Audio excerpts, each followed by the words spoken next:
Okay, Gael. So, this is my first podcast, my first mini podcast specifically for one person. And I'm starting off with you because, first of all, you're awesome and you helped me a lot with the project before I even really started. You gave me some really good advice and you asked me a question which I think is really cool. And I think you're answering it for yourself right now, but I'll give you my take on the matter. Here we go. You asked me, do you think it is possible to travel in a continuous way? Have stability without having a dent somewhere? Is there some balance you can strike while traveling, always feel at home, and never have to go back? I have been wondering for a while. So I'm going to answer your question part by part. Do you think it's possible to travel in a continuous way?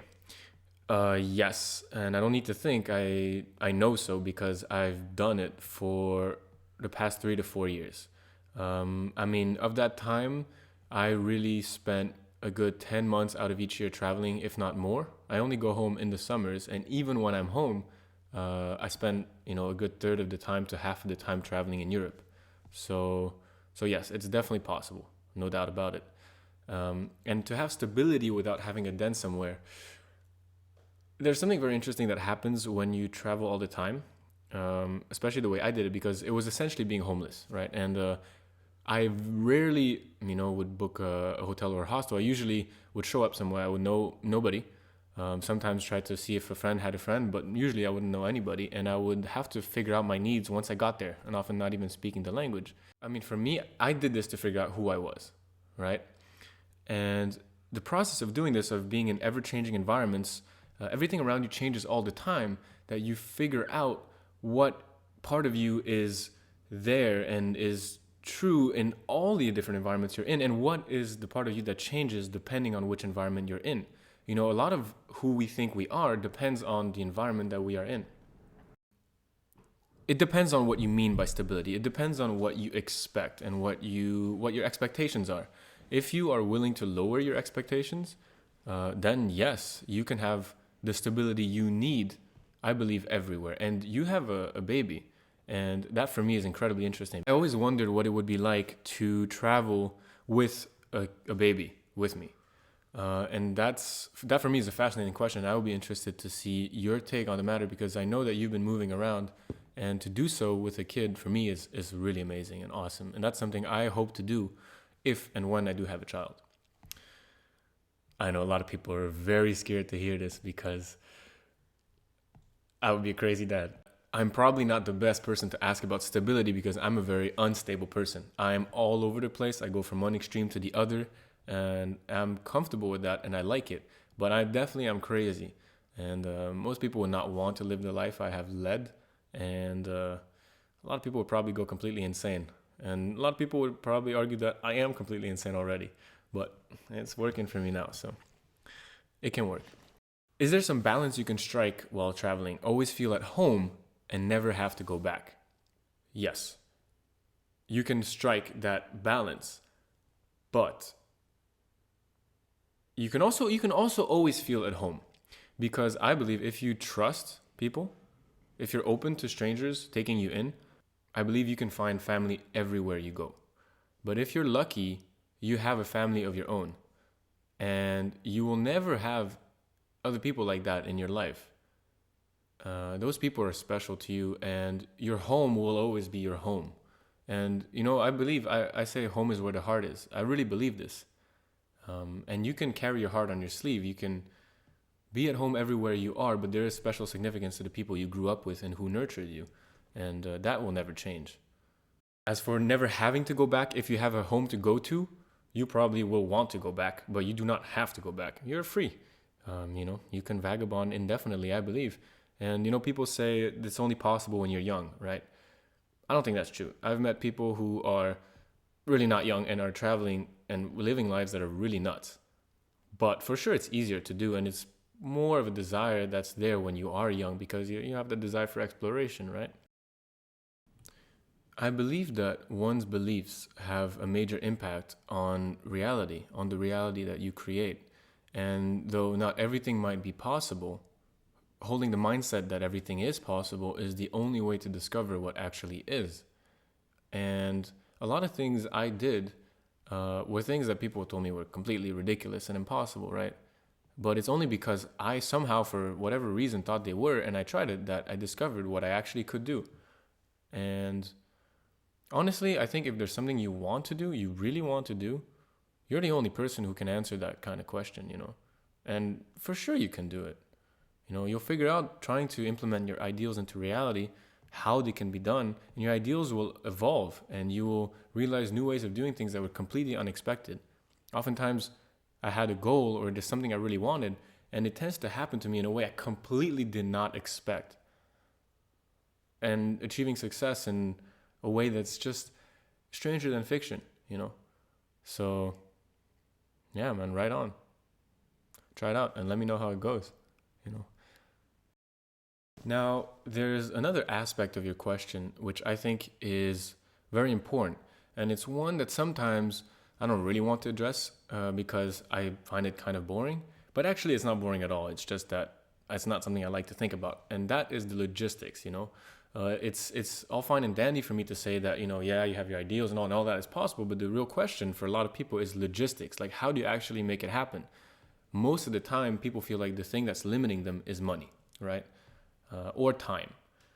But the ironic thing in today's world is that people who have money don't have time, and people who have time don't have money. But in any case, when it comes to your question, of course it's possible to travel indefinitely, but how do you sustain it financially, right?